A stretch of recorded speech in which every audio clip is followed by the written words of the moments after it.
میں نے اپنی زندگی میں 1 کو 10 بنتے ہزاروں دفعہ دیکھا ہے. یہ صرف بات نہیں ہے، الفاظ نہیں ہے، ہزاروں دفعہ اپنی زندگی میں 1 کو 10 بنتے دیکھا ہے. بہت شروع کی بات ہے، جب میں نے مینیجر ہونے کی نوکری چھوڑی تھی اور اپنی زندگی کو دین کے لیے وقف کر دیا تھا. اس وقت جو کچھ پیسے تھے بینک میں وہ میں نے مہمانوں کے لیے خرچ کر دیے. ایک ایسا بھی دن آیا کہ میری جیب میں صرف 1000 روپے کا نوٹ تھا.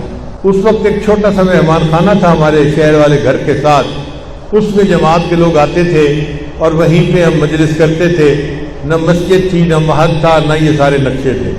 تو خیر فجر کی نماز کے بعد ایک ساتھ میرے پاس بیٹھ گئے اور میں نے کچھ ذکر مغارت کی بات شروع کر دی. تو ہم دونوں اشراق کے وقت تک وہیں بیٹھے رہے. اتنے میں محلے کا ایک آدمی آیا اور وہ بوڑھا آدمی تھا اور غریب تھا. اس کی بیٹی بیمار تھی. میں نے پوچھا آپ کیسے آئے؟ اس نے کہا جی میری بیٹی بیمار ہے، میں نے اسے ہاسپٹل لے کے جانا ہے اور میرے پاس کوئی پیسے نہیں ہیں اور میں آپ کے پاس آیا ہوں کہ آپ میری کچھ امداد کر دیں. اب میں نے دل میں سوچا کہ میں 500 روپیہ اس کو دے دیتا ہوں اور 500 روپیہ اپنے گھر کے لیے رکھ لیتا ہوں تاکہ مہمان آئیں گے تو کھانا بنائیں گے. اور یہ مجھے پتا تھا کہ یہ آخری 1000 روپے کا نوٹ ہے، اس کے بعد کوئی اور پیسے نہیں ہیں. اب میں سوچ میں پڑ گیا کہ میں اس بندے کو 1000 روپیہ دے کے 500 واپس کیسے مانگوں. کچھ دیر سوچتا رہا. پھر مجھے دل میں احساس ہوا کہ تیرے جیسا بھی کوئی کم یقین بندہ ہو سکتا ہے کہ 500 روپے کا نوٹ ڈھونڈنے کے لیے سوچ رہا ہے.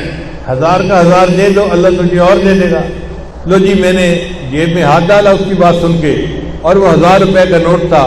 میں نے اس بندے کو دے دیا اور میں نے کہا بھائی لے جائیں اور بچی کا علاج کروائیں اور میں دعا کرتا ہوں اللہ آپ کی بیٹی کو شفا عطا فرمائے. وہ بیچارہ روتا ہوا آیا تھا، الحمدللہ کہ تسلی ہو گئی اور وہ دعائیں دیتا ہوا واپس چلا گیا. اب وہیں بیٹھے بیٹھے تھوڑی دیر گزری تو ہمارے ایک قریبی دوست ہیں، محلے دار بھی تھے، وہ میرے پاس آئے، آنسوں سے رو رہے تھے. میں نے پوچھا کیا ہوا؟ کہنے لگا جی ایک کام ہے آپ کر سکتے ہیں اور میں رو رہا ہوں اور آپ اگر وہ کام کر دیں تو بس آپ کی مہربانی ہوگی. میں نے کہا آنسوں سے کیوں رو رہے ہیں؟ کون سا کام ہے کرنے والا؟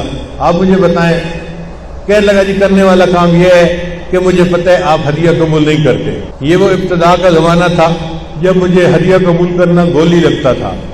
ایک بندہ آفیسر ہو نا اور ہزاروں لاکھوں کماتا ہو تو اس کو کوئی بندہ پیسہ پکڑایا تو وہ سمجھتا ہے مجھے فقیر سمجھا ہوا ہے، تو نفس جو ہے وہ گھبراتا ہے کہ یہ کیوں دے رہے ہیں.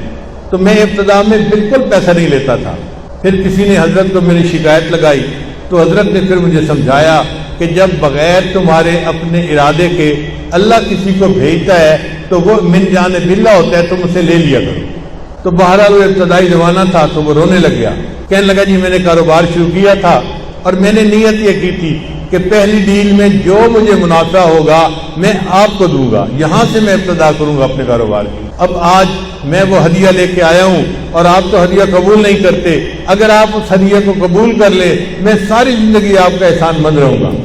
تو میں نے دل میں سوچا کہ ایک بندہ آنکھوں سے رو رہا ہے تو میں اس کا ہدیہ قبول کر لیتا ہوں، اللہ مجھ سے معاف فرما دے.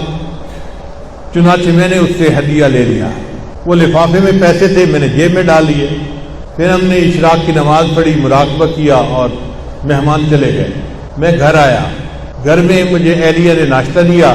پھر ناشتے کے بعد انہوں نے پوچھا کہ تھوڑی دیر میں جو گروسری لینے والی عورت ہوتی ہے وہ آ جائے گی اور وہ بازار سے سبزی روزانہ ہمیں لا کے دیتی ہے، تو آپ کچھ پیسے دے دیں اور بتا دیں کہ مہمان کتنے ہیں، میں اتنوں کا کھانا تیار کروا دوں. تو میرے ذہن میں خیال آیا تھا 1000 روپیہ تھا وہ تو میں اس بندے کو دے چکا. پھر فوراً خیال آیا کہ نہیں وہ فلاں بندے نے مجھے ہدیہ بھی تو دیا تھا. اب جی اس کے کہنے پہ میں نے جیب میں ہاتھ ڈالا اور لفافہ کھولا تو اس کے اندر 10,000 روپے تھے. 1000 اللہ کے راستے میں دیا اور وہی بیٹھے بیٹھے اللہ نے 1 کو 10 بنا دیا. تو 1 کو 10 بندے تو میں نے زندگی میں ہزاروں دفعہ دیکھا ہے، سینکڑوں دفعہ کی بات نہیں ہے. اور مجھے پکا یقین ہے کہ یہ کمزور بندے کا معاملہ ہے، ورنہ تو اللہ تعالیٰ 1 کا 10 نہیں، 1 کے 100، 1 کے 700. واللہ یضاعف لمن یشاء بغیر حساب. اللہ جس کو چاہتے ہیں بغیر حساب عطا فرما دیتے ہیں.